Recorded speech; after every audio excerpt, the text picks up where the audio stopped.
भैया हम लोग बेटी को कम उम्र में जो शादी कर देते हैं वो बेटी बढ़िया से तैयार नहीं हो पाती है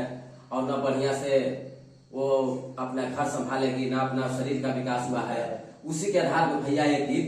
गाने जा रहे हैं। जिस तरह से हमारा बेटी हो, आपका बेटी हो, किसी का बेटी हो, तो बेटी जो है अपने बाप से नहीं कह सकती है, तो कलाकार अपने भाव में क्या कहता है भैया कहता है कि अब ही काच बाट हमर उमरियाना,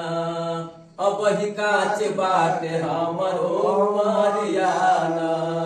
उमरियाना हो उमरियाना, उमरियाना हो उमरियाना, अब ही काच बाट हमर उमरियाना, अब ही काच बाट हमर उमरियाना। कहती है कि खेल पढ़ से सोमहरी न घर, खेल पढ़ के उमर हमसे सोमहरी न घर,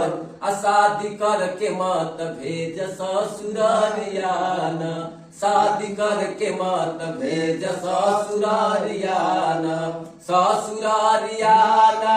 ससुरारियाना, ससुरारियाना, ससुरारियाना, अब ही काच हाई हमरो उमरियाना, अब ही काच हाई हमरो उमरियाना। कहती है पापा बोझ नहीं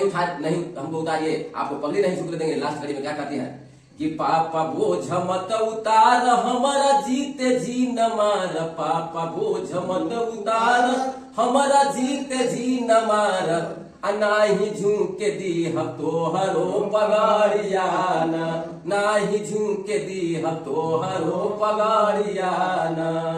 पगाड़ियाना हो पगाड़ियाना, पगाड़ियाना हो पगाड़ियाना, अब ही काच बाट हमरो उमरियाना, अब ही काच है हमरो उमरियाना, शादी करके मत भेज ससुरारियाना, शादी करके मत भेज ससुरारियाना। जय हिंद, जय भारत।